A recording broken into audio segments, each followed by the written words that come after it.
इस फोटो में जिस इंसान को आप देख रहे हो, इसका नाम है जंगेज खान और ये इतिहास का सबसे अय्याश राजा था। इसने अपनी जिंदगी में 2000 से भी ज्यादा महिलाओं के साथ संबंध बनाया। एक कैलकुलेशन के हिसाब से पता चला है कि पूरी दुनिया की 0.5% पॉपुलेशन यानी 1,60 करोड़ लोग जंगेज खान के वंश से संबंध रखते हैं। इस वीडियो में आप इतिहास के कुछ ऐसे अजीब फैक्ट्स जानोगे जिसे आपने शायद ही कभी सुना होगा। नंबर 1, 15वीं शताब्दी के दौरान एंशियंट रोमन एम्पायर में महिलाओं पर उनके पति का पूरा कंट्रोल हुआ करता था। यहाँ तक कि वाइफ से अगर किसी भी तरह की गलती हो जाया करती थी तो इस पर उसके पति के पास उसे पीटने, तलाक देने, यहाँ तक कि जान से मारने का भी अधिकार था। इतना ही नहीं बल्कि फादर अपने बच्चों के साथ रहेगा या उन्हें गुलामी करने के लिए बेच देगा, ये डिसीजन भी उनके पिता का ही होता था। नंबर 2, किसी इंसान को गिरफ्तार करते हुए तो आपने कई बार सुना और देखा होगा, लेकिन पाकिस्तान के लैंडी कार्टन में एक पेड़ ऐसा है जिसे 125 साल पहले गिरफ्तार कर दिया गया था। यह बात उस समय की है जब पाकिस्तान हमारे भारत का हिस्सा हुआ करता था और भारत में ब्रिटिश राज हुआ करता था। तभी एक ब्रिटिश ऑफिसर जेम्स स्केड शराब के नशे में चूर होकर इस पार्क में टहल रहे थे। तभी उन्हें ऐसा लगा कि एक पेड़ उनका पीछा कर रहा है और उन्होंने उसी वक्त उस पेड़ को गिरफ्तार करने का आदेश दे दिया। सब कुछ जानते हुए भी सैनिक मजबूर थे और उन्होंने अफसर की बात मानते हुए इस पेड़ को वहीं जंजीरों से बांध दिया। एक वह दिन था और एक आज का दिन है। यह पेड़ अभी भी उसी तरह जंजीरों से बंधा हुआ है। इस पर एक बोर्ड भी लगा हुआ है जिसमें लिखा हुआ है I am under arrest. Number 3, handbag. इस शब्द का प्रयोग महिलाओं द्वारा उपयोग किए जाने वाले एक बैग के लिए किया जाता है, लेकिन इस नाम के पीछे की कहानी जानकर आपके रोंगटे खड़े हो जाएंगे।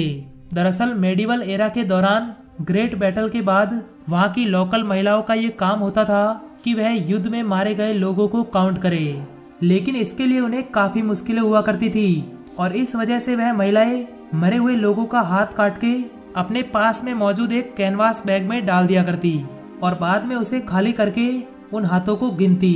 उसके बाद लोगों के हाथों को स्टोर करने की वजह से उस बैग को कॉमनली हैंड बैग के नाम से जाने जाना लगा और इस नाम को महिलाओं के कैरी किए जाने वाले बैग के लिए आज तक इस्तेमाल किया जाता है। नंबर 4, अल्बर्ट आइंस्टाइन के मरने के साथ साथ उनके आखिरी शब्दों की भी मौत हो गई थी, क्योंकि उनकी मौत के वक्त उनके पास जो नर्स खड़ी थी उसे जर्मन भाषा समझ में नहीं आती थी। खैर, ऐसे महान साइंटिस्ट को हमारी तरफ से सैल्यूट। नंबर 5, 2003 में इंडोनेशिया के एंड्रावा कल्स नाम के व्यक्ति ने अपने 7 पालतू कुत्तों को घर में बांधकर 8 दिनों के लिए बाहर घूमने चला गया और बेचारे वो मासूम से डॉगी 8 दिनों तक भूखे प्यासे घर में कैद रहे। फिर 9वें दिन जब वह व्यक्ति अपने घर पहुंचा और उसने अपने कुत्तों को रस्सी से खोला, तभी उन 7 कुत्तों ने उस व्यक्ति पर हमला किया और उसे कच्चा चबा गए। कुत्तों ने अपने मालिक को ही खा लिया। नंबर 6, ऐसा कहा जाता है कि शाहजहां ने ताजमहल बनाने वाले मजदूरों के हाथ काट दिए थे, लेकिन ये बात एक अफवाह जैसी लगती है क्योंकि इस बात का कोई प्रमाण मौजूद नहीं है। बहुत से इतिहासकारों का मानना है कि शाहजहां ने मजदूरों और कारीगरों को जिंदगी भर की पगार देकर उनसे यह एग्रीमेंट कराया कि वह ऐसी कोई दूसरी इमारत नहीं बनाएंगे। नंबर 7, सन 1888 में अगस्त से लेकर नवंबर तक लंदन के व्हाइट चैपल डिस्ट्रिक्ट में एक के बाद एक 5 महिलाओं का कत्ल होता है। कातिल ने 5 महिलाओं की हत्या एक ही तरीके से की थी। पुलिस इन 5 महिलाओं के कातिल का पता लगाने की तमाम कोशिशें करती है, लेकिन उनको नाकामी हाथ मिलती है। लेकिन इस घटना के कुछ महीनों बाद एक अजीब तरह का लेटर मिलता है। लेटर लिखने वाले ने ये लिखा था कि मैं ही असली कातिल हूँ। लेटर में उस व्यक्ति ने अपना नाम जैक द रीपर लिखा था। पुलिस की छानबीन के बाद ये सामने आता है कि लेटर एक झूठ था, लेकिन तब तक पूरे लंदन में जैक द रिपर ये नाम बहुत फेमस हो गया था और लोग कातिल को जैक द रिपर नाम से जानने लगे।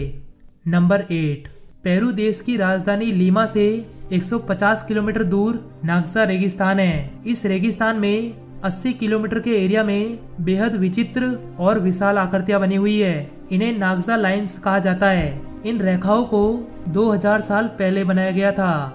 इन रेखाओं में 70 रेखाएं ऐसी है जिनमें जानवरों, पक्षियों और इंसानों की आकृतियां बनी हुई है। यह आकृतियां इतनी बड़ी है कि इन्हें सिर्फ हजारों किलोमीटर ऊपर आसमान से हवाई जहाज या हेलीकॉप्टर द्वारा देखा जा सकता है। आर्कियोलॉजिस्ट ने सालों बिता दिए इन आकृतियों को समझने में, लेकिन आज तक यह नहीं समझा जा सका कि किसने इतनी विशाल आकृतियां बनाई होगी और क्यों।